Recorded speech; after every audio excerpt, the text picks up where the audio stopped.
Everyone and welcome back. आज की video में हम बात करने वाले हैं डिफरेंट गवर्नमेंट टीचिंग अपॉर्चुनिटीज़ की। यानी कि आपकी बीएड कंप्लीट होने के बाद या अगर आपने डिप्लोमा किया है तो आपका डिप्लोमा कंप्लीट होने के बाद गवर्नमेंट की तरफ से आपको कौन सी अपॉर्चुनिटीज़ प्रोवाइड की जाती हैं टीचर बनने के लिए, उसकी हम बात करेंगे। दो तरीके होते हैं गवर्नमेंट टीचर बनने के, या तो आप 12th के बाद में डिप्लोमा कर लो जो कि 2 साल का होता है, या फिर आप अपनी ग्रेजुएशन कंप्लीट होने के बाद या पोस्ट ग्रेजुएशन कंप्लीट होने के बाद में बीएड कर लो। आपकी डिग्री या डिप्लोमा के बाद जो पहला स्टेप है विच इज़ कंपलसरी, वो है सीटेट एग्ज़ाम का, which is central teaching eligibility test, जो कि एक बाई एनुअल एग्ज़ाम है। साल में 2 बार कंडक्ट करवाया जाता है, एक बार जुलाई के आसपास और एक बार दिसंबर में। इस एग्ज़ाम के 2 लेवल होते हैं, पेपर 1 एंड पेपर 2, दोनों का डिफरेंट पर्पस होता है। पेपर 1 जो है वो प्राइमरी टीचर की एलिजिबिलिटी प्रोवाइड करता है। यानी कि अगर आप फर्स्ट टू फिफ्थ क्लास को पढ़ाना चाहते हो तो आपको पेपर 1 क्वालिफाई करना कंपलसरी है। इसके लिए आपको डीएलएड या कोई इक्विवेलेंट डिप्लोमा जो है वो किया होना चाहिए, लाइक बीटीसी और डाइट। और इसमें अगर आप जनरल कैटेगरी को बिलोंग करते हो तो आपको 90 मार्क्स लाने होते हैं आउट ऑफ 150। ये कट ऑफ बेस्ड एग्ज़ाम नहीं होता, इसमें आपको 90 मार्क्स लाने हैं। अगर आप एसटी, एससी, ओबीसी या किसी कैटेगरी को बिलोंग करते हो तो आपको 82 मार्क्स लाने हैं। सिमिलरली पेपर 2 जो है वो ट्रेंड ग्रेजुएट टीचर्स के लिए होता है। अगर आप 6 टू 8 क्लास को पढ़ाना चाहते हो, यानी कि एज अ टीजीटी पढ़ाना चाहते हो, तो पेपर 2 क्वालिफाई करना आपके लिए कंपलसरी है। इसके लिए ग्रेजुएशन या पोस्ट ग्रेजुएशन के बाद आपके पास बीएड की या कोई इक्विवेलेंट डिग्री होनी चाहिए, और सिमिलरली इसमें भी आपको 90 मार्क्स लाने होते हैं आउट ऑफ 150। और अगर आप किसी कैटेगरी को बिलोंग करते हो तो 82 मार्क्स आपको लाने होते हैं। This is the most important step जो कि आपको फॉलो करना है अपनी डिग्री या डिप्लोमा कंप्लीट होने के बाद। अगर आप गवर्नमेंट टीचर बनना चाहते हो तो सीटेट आपका क्वालिफाई होना चाहिए। सीटेट जो है वो सेंटर का एग्ज़ाम है। इसी तरीके से बहुत सी स्टेट्स हैं जो अपने टेट के एग्ज़ाम्स करवाते हैं, लाइक यूपी में यूपी टेट होता है, हिमाचल प्रदेश में एचपी टेट होता है, राजस्थान में रीट होता है, और काफ़ी सारी स्टेट्स हैं जो अपना टेट का एग्ज़ाम कंडक्ट करवाती हैं। एक चीज़ आप याद रखना कि ये जो सीटेट है ये आपको जॉब प्रोवाइड नहीं करता, ये आपको गवर्नमेंट टीचर बनने की एलिजिबिलिटी प्रोवाइड करता है। ये एग्ज़ाम क्वालिफाई करने के बाद ही आप टीचर बनने के लिए एलिजिबल होते हो। और चाहे वो स्टेट का है like REET, UP TET Himachal Pradesh, चाहे वो सेंटर का है, आपकी स्टेट में वो बिल्कुल मान्य माना जाएगा।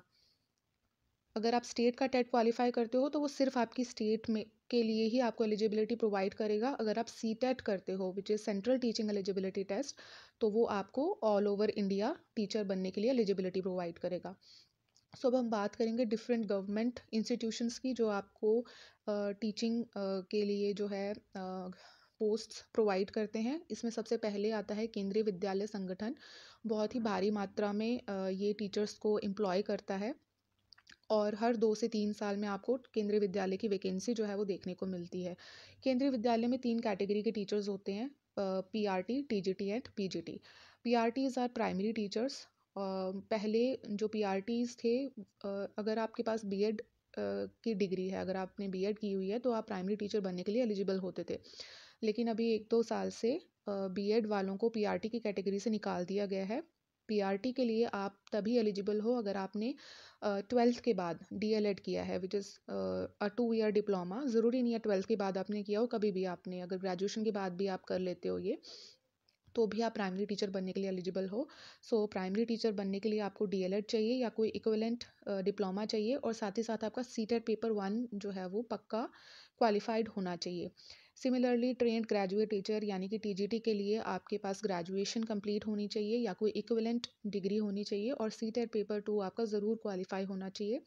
पोस्ट ग्रेजुएट टीचर जो कि 11th और 12th क्लास को पढ़ाते हैं, उसके लिए आपको नाम से पता चल रहा है पोस्ट ग्रेजुएशन की डिग्री चाहिए, मास्टर्स डिग्री चाहिए, और साथ ही साथ बीएड जो है वो आपके पास होनी चाहिए, बीएड आपने करी होनी चाहिए। पीजीटी के लिए आपको सीटेट क्वालिफाई करने की ज़रूरत नहीं होती।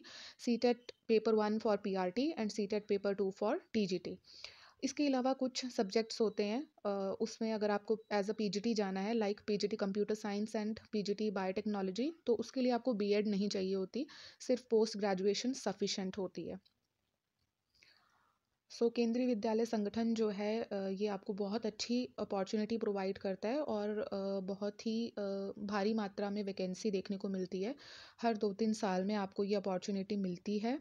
तो अगर आपने बीएड की है या आपने डीएलएड किया है तो आपको ज़रूर इस एग्ज़ाम में अपीयर होना चाहिए। पेपर का लेवल भी बहुत ज़्यादा डिफ़िकल्ट नहीं होता है। अगर आप 6 टू 7 मंथ्स अच्छे तरीके से प्रिपेयर करते हो तो आप ये एग्ज़ाम जो है वो क्वालिफ़ाई कर सकते हो। और केंद्रीय विद्यालय संगठन में अगर आप जॉब कर रहे हो तो आपकी जो जॉब लोकेशन होती है वो ऑल ओवर इंडिया हो सकती है और कुछ केवीएस जो हैं वो इंडिया के बाहर भी हैं। वहाँ पर भी आपको पढ़ाने की अपॉर्चुनिटी मिलती है। ये सेंटर की जॉब है, इसलिए you have to be prepared for posting in different states.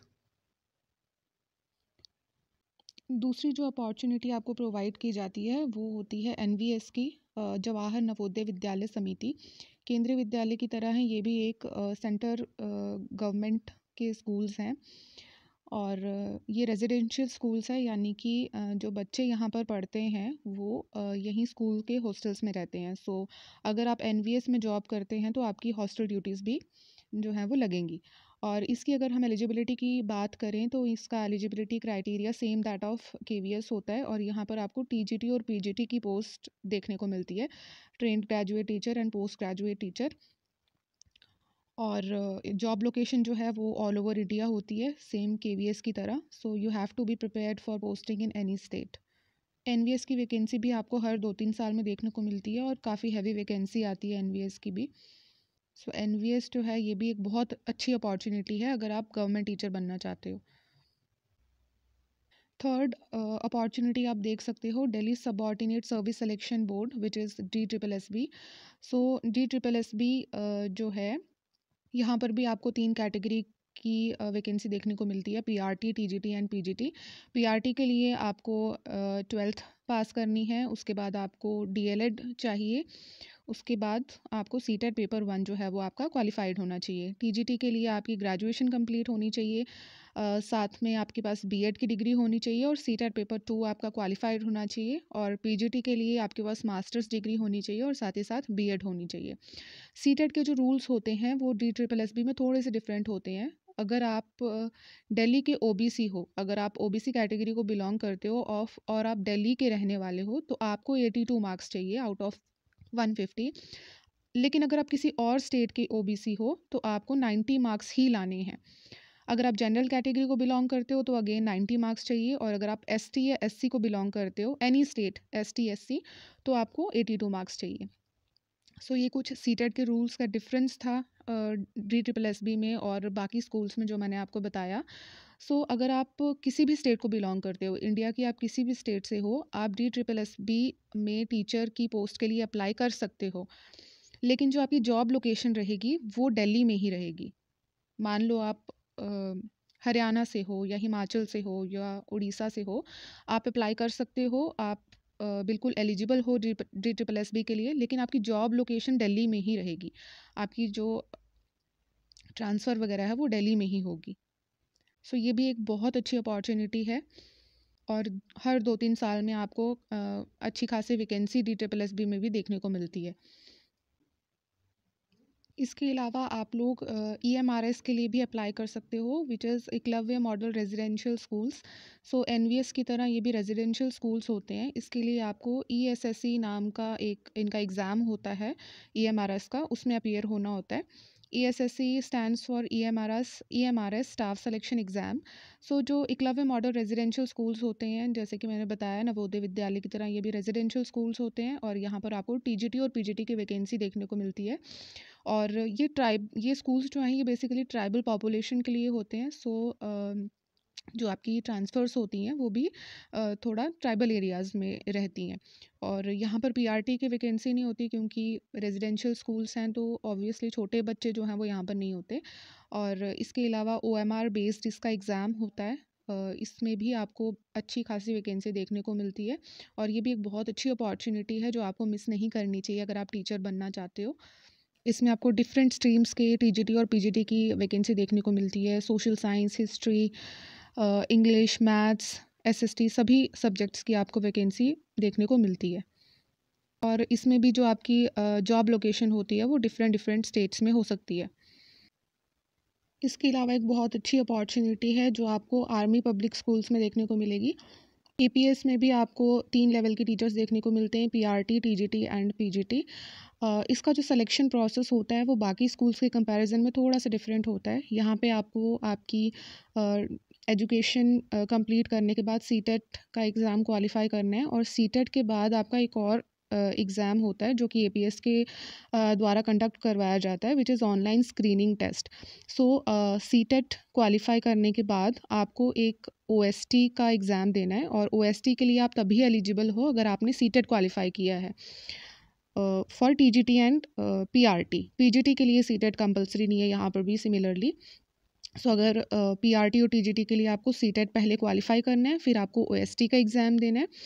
और ये जो ओएसटी का एग्ज़ाम होता है ये भी पीआरटी, टीजीटी, पीजीटी के लिए अलग अलग होता है।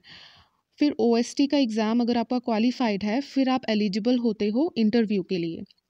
सो ओएसटी का एग्ज़ाम तो हर साल होता है, लेकिन जो एपीएस के द्वारा वैकेंसी निकाली जाती है वो 2-3 साल में निकाली जाती है, कभी कभी आपको हर साल भी देखने को मिल सकती है। सो जब इनकी वैकेंसी आती है वो सिर्फ इंटरव्यू के लिए होती है, और आपको जो है सीटेट क्वालिफाई करना है, ओएसटी क्वालिफाई करना है, फिर आप इंटरव्यू के लिए एलिजिबल हो जाते हो। तो जब एपीएस की वैकेंसी आती है आप वहाँ इंटरव्यू के लिए जाओगे, और इंटरव्यू के लिए तभी एलिजिबल होगे जब ओएसटी क्वालिफाई किया होगा, और अगर आप डिज़र्विंग होगे तो आपका सिलेक्शन हो जाएगा। सो यहाँ पर अगर मैं एलिजिबिलिटी की बात करूँ तो प्राइमरी टीचर के लिए यहाँ पर अभी बीएड को एक्सक्लूड नहीं किया गया है। आप जो जिन बच्चों ने बीएड की है वो भी प्राइमरी टीचर बनने के लिए एलिजिबल हैं। आपने या तो बीएड किया या तो आपने डिप्लोमा किया है एलिमेंट्री एजुकेशन में, और आपका सीटेट पेपर 1 क्वालिफाई है, और ओएसटी फॉर पीआरटी आपका क्वालिफाई है, तो आप प्राइमरी टीचर के लिए एलिजिबल हो, आप इंटरव्यू के लिए जा सकते हो। टीजीटी के लिए graduation plus CTET paper 2 plus OST, और फिर आप इंटरव्यू के लिए जा सकते हो। और पीजीटी के लिए आपके पास पोस्ट ग्रेजुएशन यानी कि मास्टर्स डिग्री होनी चाहिए, और साथ ही साथ बीएड होनी चाहिए, और तभी आप इंटरव्यू के लिए जा सकते हो। और कुछ सब्जेक्ट्स होते हैं जैसे कंप्यूटर साइंस है, बायोटेक्नोलॉजी है, उसके लिए बीएड जो है वो इतना कंपलसरी रोल प्ले नहीं करती है, लेकिन किसी किसी जगह पर कंपलसरी होती है, किसी किसी जगह पर कंपलसरी नहीं होती है।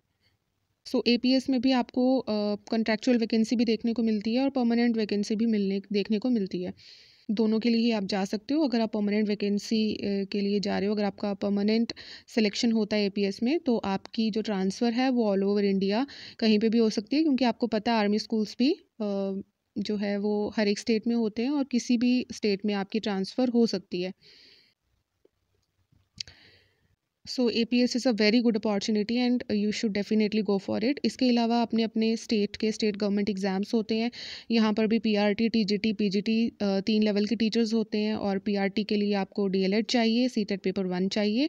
टीजीटी के लिए बैचलर्स डिग्री यानी कि ग्रेजुएशन एंड सीटेट पेपर 2, और पोस्ट ग्रेजुएशन के लिए मास्टर्स डिग्री एंड बीएड आपको चाहिए। सो डिफरेंट डिफरेंट स्टेट्स में अलग अलग टाइम पे जो है स्टेट गवर्नमेंट द्वारा वैकेंसी निकाली जाती है टीचर्स की।